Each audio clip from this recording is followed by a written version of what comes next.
भाई लकीली इन सब के बीच में हुआ क्या, तो समीकरण ठीक ही हो गए। वेडनेसडे को मिला जुला और आज सुबह के फ्यूचर्स हरे में ट्रेड कर रहे हैं, तो थोड़ा बहुत दबाव डाइजेस्ट करना है आपको। और उस पर भी गिफ्ट निफ्टी कह रहा है नहीं भाई साहब हम हरे में ही खुलेंगे, तो समीकरण तो ठीक है भाई हमारे यहाँ। लेकिन बहुत सारी चीज़ें जो एक छुट्टी के बीच में आनी थी। पहले तो क्या बोले पॉवेल साहब, क्या किया उन लोगों ने, क्या लग रहा है उनकी बातों से? देखिए पॉवेल साहब ने एज एक्सपेक्टेड कोई हार्श कमेंट्री भी नहीं की और कोई डविस भी नहीं की। उन्होंने एक काम किया है कि जो क्यूटी चलता रहता है ना, क्वांटिटेटिव वाला टाइटनिंग, हाँ। उसको थोड़ा सा ईज कर दिया है। यानी अभी जो $70 बिलियन कम कर रहे थे वो उसको रिप्लेस नहीं कर रहे हैं, तो वो एक कह सकते हो थोड़ी सी मतलब राहत रियायत जो भी मानो, बट उससे कोई बहुत फ़र्क नहीं पड़ा। उन्होंने ये बात कही है कि अभी हम लोगों ने जो सोचा था कि कंफर्ट में आ जाएगा, ऐसा आता हुआ लग नहीं रहा है। इन्फ्लेशन, हाँ, तो ये तो उन्होंने अब कहा है, मार्केट को बहुत पहले से लग रहा था कि नहीं हो रहा है, तो इसलिए मार्केट ने कल रिएक्ट नहीं किया। लेकिन एक्सपेक्टेड लाइन पर उन्होंने ये बात कही है कि हायर फॉर लॉन्गर टाइम चल सकता है, और मनी मार्केट ने इसको पहले डिस्काउंटिंग दे दी है। उसको लगता है कि अब केवल 0.3% का रेट कट होगा इस साल। तो बॉन्ड मार्केट की डिस्काउंटिंग आ गई टाइप। कहाँ 1.5% की कटौती एक्सपेक्टेड थी, अब वो 0.3% पे आ गए। मनी बना बॉन्ड मार्केट ये डिस्काउंट ले लिया है, तो 30 दिसंबर तक आप इससे ज़्यादा डिस्काउंटिंग मार्केट लेकर नहीं चल रहा है। इसीलिए आप देखिए यील्ड नीचे आई है कल थोड़ी सी, वो क्वांटिटी टाइटनिंग का जो इशू किया उन्होंने, उसकी वजह से वो बॉन्ड की यील्ड थोड़ी नीचे आ गई। तो मार्केट ने कल का दिन कुछ खास रिएक्शन दिया नहीं। असली खेल हुआ उससे पहले मंगलवार को मार्केट में धुआंधार गिरावट आई। सारे इंडाइसेस तेज गिरे, तो 1.5-2% गिर गए। उसका कारण ये था कि क्वार्टरली वेज रिपोर्ट आई है एक, जो लेबर डिपार्टमेंट देता है। अनएक्सपेक्टेडली बढ़ गया ये वो, यानी वेज के खर्चे, लोगों की सैलरीज बढ़ी हैं 1.2%, एक्सपेक्टेड नहीं था इतना। तो वो जो नंबर बढ़ गया है उसकी वजह से मार्केट गिरा, क्योंकि जॉब मार्केट वैसे ही बहुत हॉट चल रहा है, उसमें से वेज हाइक भी अगर आप इस तरह से दिख रहे हैं क्वार्टरली बेसिस पे, तो मार्केट ने उस रिपोर्ट को सीरियसली लिया और बहुत तेज़ी से मार्केट गिरा मंगलवार को इसीलिए। और फिर बुधवार को इंतजार चल रहा था। तो ये सब रिपोर्टिंग में जो लिखा जा रहा है कि उसके इंतजार से पहले गिर गए, ऐसा कुछ नहीं था। किसी को एक्सपेक्टेशन ही नहीं था कि फेड कुछ करेगा, तो गिरा एक्चुअली उसके गिरा। वो खतरनाक रिपोर्ट थी। जबकि देखिए क्रूड कितना $83 $84 पे आ गया है ब्रेंट, फिर भी मार्केट को रिस्पाइट नहीं मिली। उसी दिन गिर गया था क्योंकि डेटा अच्छा आ गया था, इन्वेंट्री बढ़ गई है। आज जो नंबर आएंगे ना, और इस पूरे हफ्ते में जो एडीपी के नंबर, हमें लगी जोल्ट का नंबर जो है वो बहुत अच्छा नहीं आया है, नीचे है, लो है उसमें।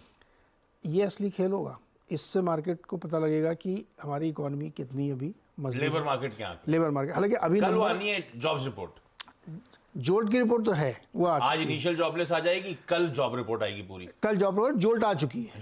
जोल्ट के हिसाब से 3.25 लाख ओपनिंग्स कम हुई हैं, जो कि काफ़ी लो है, 21 के लो पे चली गई है। लेकिन ये हिस्ट्री होती है ना, 1-1.5 महीने पुरानी रिपोर्ट आती है।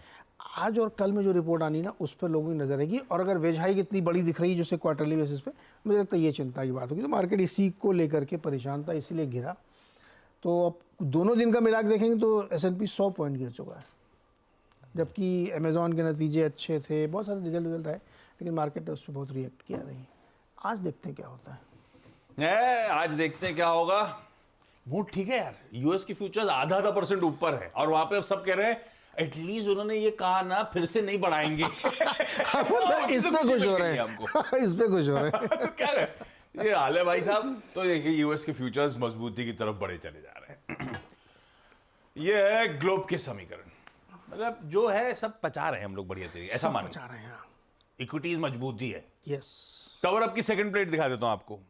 हमारे लिए कुछ ज्यादा बदला नहीं है इस फेड और इन सब डेटा पॉइंट के बीच में, जहां छोड़े थे लार्जली सब कुछ वहां है, सिर्फ कच्चे तेल को छोड़ के जो $5 ठंडा पड़ गया, इन्हीं की इन्वेंट्री की रिपोर्ट और ग्लोबल डिमांड को लेकर जो मूड माहौल बन रहा है। $5 ठंडा कच्चा तेल आज हमको डाइजेस्ट करना है। यह है कहानी ग्लोब की। गावा सर को दिखाइए स्क्रीन पर, रख दीजिए निफ्टी फिर से मंगलवार वाला।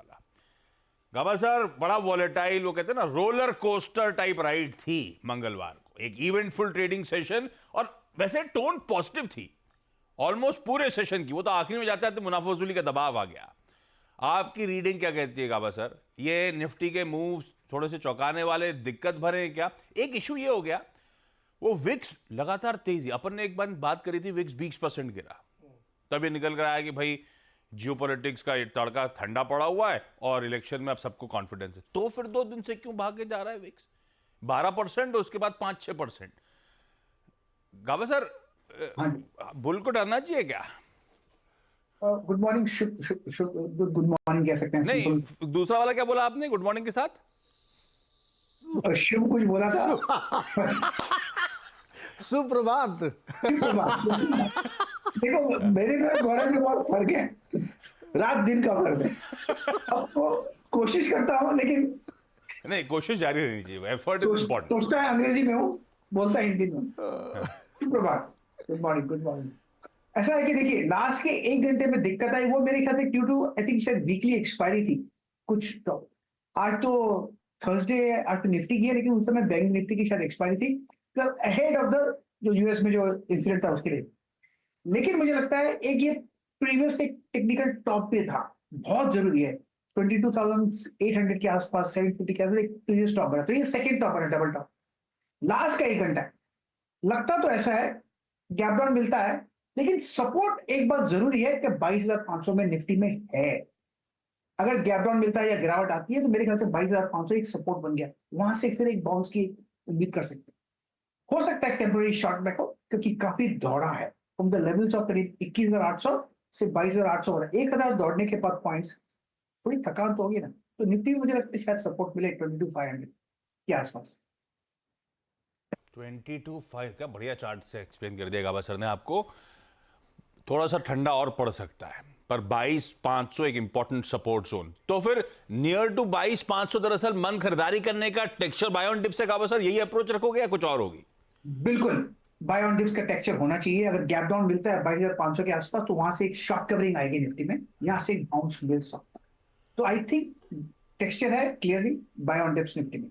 बिल्कुल। अच्छा, निफ्टी बैंक गाबा सर, जो वॉलेटिलिटी आई थी दरअसल मंगलवार की, वो तो निफ्टी बैंक के कारण लाजली थी, और वो खैर इसकी एक्सपायरी का दिन भी था। कैसा प्लेस लग रहा है निफ्टी बैंक? एक्सपायरी का दिन था और दूसरा 50,000 का ये आंकड़ा था। हाँ, यस। वहां तो प्रॉफिट बुकिंग आनी है, वो साइकोलॉजिकल रेजिस्टेंस, और 50,000 पार करने हैं तो थोड़ा वक्त नीचे गुजारना पड़ेगा। तो यहाँ पर जो बार बना हुआ है लास्ट के 1-1.5 घंटे में, एक एग्जॉशन बार है, लेकिन टेक्सचर स्टिल इंटैक्ट है, ट्रेंड इंटैक्ट है, कोई कॉम्प्रोमाइज नहीं हुआ। हो सकता है डिप मिले, अगर डिप मिलता है तो मुझे लगता है 49,000 ये स्ट्रॉन्ग सपोर्ट जोन है, उसके इर्द गिर्द उसके आसपास कहीं मौका मिलता है तो मेरे ख्याल से वहां पर शॉर्ट कवरिंग आ सकती है, वहां से फिर एक बाउंस मिल सकता है, क्योंकि larger term trend still intact रहता है बैंक निफ्टी। बहुत बढ़िया। ये है निफ्टी बैंक की आज की स्ट्रैटेजी।